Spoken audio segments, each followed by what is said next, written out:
Volodymyr Zelensky est à Paris. Il a rencontré Emmanuel Macron pour discuter de l'accord de paix pour mettre fin au conflit en Ukraine proposé par les États-Unis.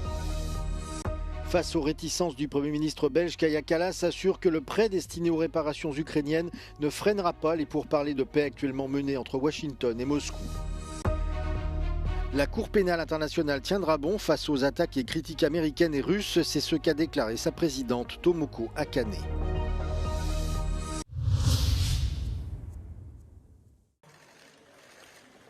Le président ukrainien Volodymyr Zelensky a rencontré Emmanuel Macron à Paris pour discuter de l'accord de paix porté par les États-Unis. Un accord qui a été vivement critiqué pour sa trop grande proximité avec les exigences de Moscou pour mettre fin au conflit.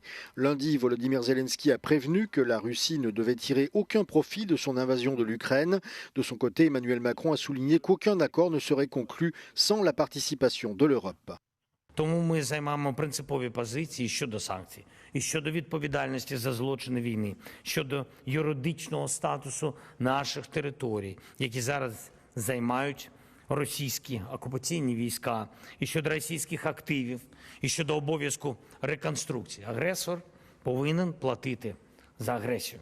Pour le reste, il n'y a pas aujourd'hui à proprement parler un plan qui soit finalisé. Sur la question des territoires, il ne peut être finalisé que par le président Zelensky. Sur la question des actifs gelés, des garanties de sécurité, de l'accession à l'Union européenne, des sanctions européennes, il ne peut être finalisé qu'avec les Européens autour de la table. Ce week-end, une délégation ukrainienne a rencontré des responsables américains en Floride pour discuter du plan de paix. Selon le secrétaire d'État Marco Rubio, la réunion a été productive, mais je cite, il reste encore du travail.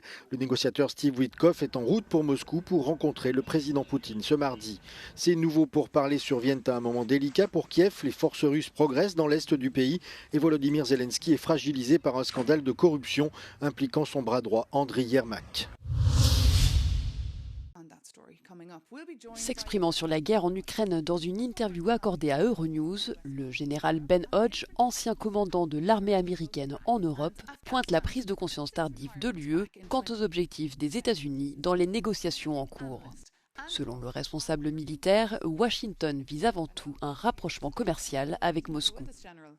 I think Europe and Ukraine, including Ukraine, knows that the United States has a primary interest, which is business with Russia after this is all concluded. Le général Hodge soutient que l'approche des négociations par l'administration américaine est biaisée depuis le départ. The administration's approach has always been doomed from the start because they didn't care about the origin, they didn't care about the history or the geography involved. And in fact, approached it as a massive real estate deal. So, Secretary Rubio said in the beginning, Ukraine, you're going to have to give up some territory here, before they even started. Alors que mercredi se tiendra une réunion des ministres des Affaires étrangères de l'OTAN, le secrétaire d'État américain Marco Rubio a annoncé qu'il n'y participerait pas. Une décision qui, selon le général Hodge, marque un peu plus la désolidarisation des États-Unis à l'égard de l'UE. Le général se dit cependant convaincu que Bruxelles a suffisamment de moyens pour peser dans les négociations. If you add together the industry, the wealth, the populations, the technologies, there's no reason that Europe, including Ukraine, cannot stop Russia. What they lack is the self-confidence and the political will. Selon le général Hodge, le scénario selon lequel l'Ukraine sortirait perdante de la guerre est encore loin d'être écrit à ce stade. L'ancien commandant rappelle que l'économie russe est en grande difficulté.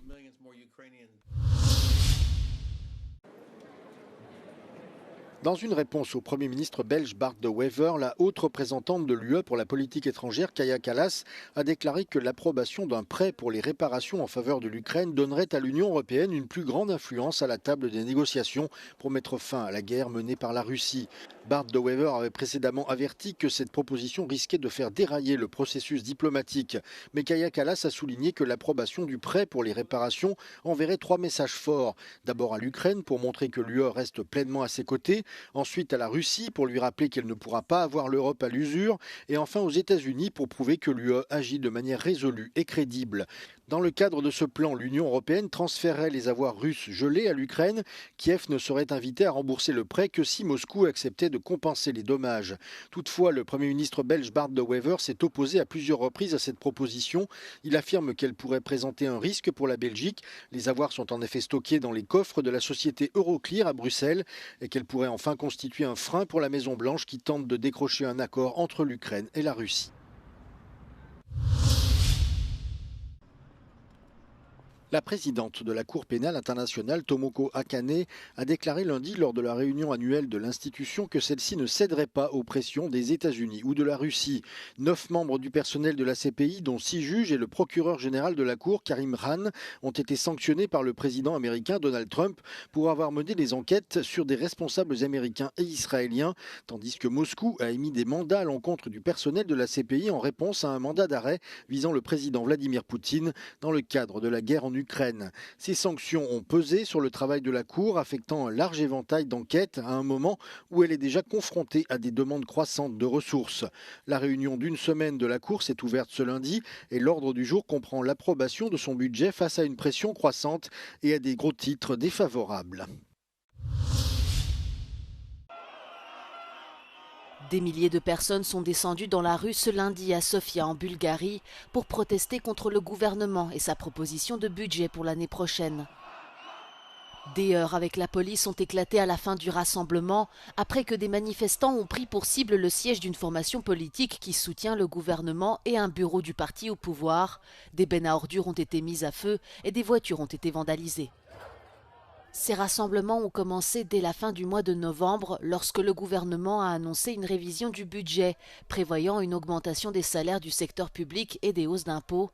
Dans un contexte de défiance des institutions, les détracteurs du texte estiment que les finances publiques sont si corrompues que ces mesures ne feront que renforcer la corruption. Le président bulgare Rumen Radev a appelé à l'arrêt des violences en les qualifiant de provocation et demandé au gouvernement de démissionner. La coalition au pouvoir devrait proposer cette semaine des amendements au projet de budget, après avoir promis de ne pas adopter les points contestés, comme l'augmentation des cotisations sociales. Avec l'entrée de la Bulgarie dans la zone euro le 1er janvier prochain, ce budget sera le premier à être calculé en euros. Le pays figure parmi les États membres de l'Union européenne les plus corrompus avec la Hongrie et la Roumanie, selon l'indice de perception de la corruption de l'organisation Transparency International.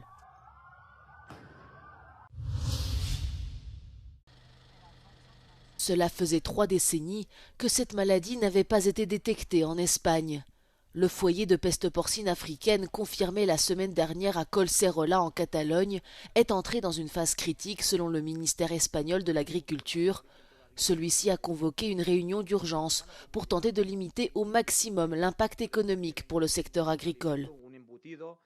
No podemos confirmar el origen todavía de la peste porcina africana, cómo ha llegado. Indicios hay.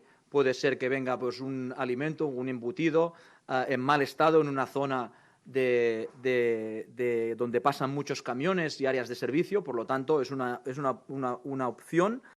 La réponse de Bruxelles a elle aussi été immédiate. L'Union européenne a décidé d'envoyer une équipe de vétérinaires spécialisés pour renforcer le contrôle de l'épizootie. Au total, 14 sangliers morts ont été découverts, dont 2 avec la maladie confirmée. En conséquence, l'accès au plus grand parc naturel de la région, le parc de Collserola, a été fermé à toutes les activités de loisirs. Les activités de plein air ont aussi été restreintes dans 60 communes situées près du centre de l'épidémie. Les autorités catalanes vont installer des pièges pour les sangliers et déployer des forces de police pour faire respecter les barrières autour de la zone.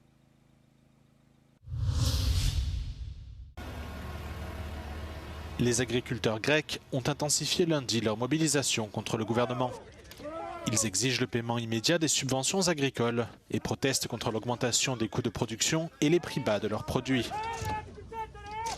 Dimanche, plusieurs incidents ont eu lieu dans le centre de la Grèce, lorsque les agriculteurs ont réussi à forcer les barrages de police et à bloquer l'autoroute Athènes-Thessalonique avec leurs tracteurs. 2 agriculteurs ont été blessés lors de ces heurts, ainsi que 2 policiers. 3 personnes ont également été arrêtées pour violence contre les forces de l'ordre, dégâts matériels et résistance. Des dizaines d'agriculteurs se sont rassemblés lundi matin devant le poste de police de Larissa pour exiger leur libération. Plusieurs tronçons routiers sont toujours bloqués dans le centre du pays, tandis que les agriculteurs étendent leur mobilisation dans le nord de la Grèce, où ils sont déterminés à mettre en place d'autres barrages dans les jours à venir.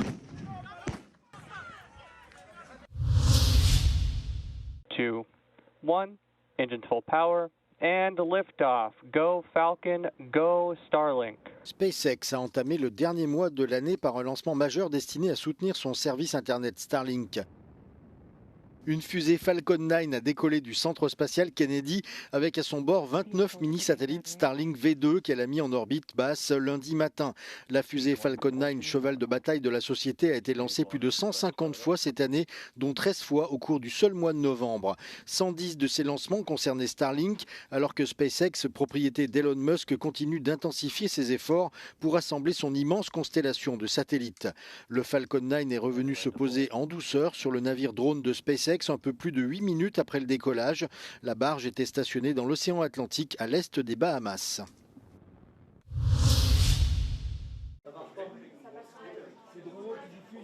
Il avait été retrouvé dans un hôtel particulier à Paris en 2024, plus de 4 siècles après avoir disparu. Le tableau Le Christ en croix du peintre flamand Pierre-Paul Rubens a été vendu pour près de 3 millions d'euros dimanche dernier. On adjuge. Qui n'a pas changé de main depuis 150 ans, totalement inconnu de la critique et du public depuis 1625, date de sa disparition, que nous connaissons, dont nous connaissions l'existence par une gravure portant la signature du peintre, et qui réapparaît pour vous à Versailles, chez Maître Ozna. Le tableau qui représente le Christ crucifié a été authentifié grâce à des photographies haute résolution, des analyses de pigments, des images techniques et un examen microscopique. Son nouveau propriétaire est un collectionneur anglais.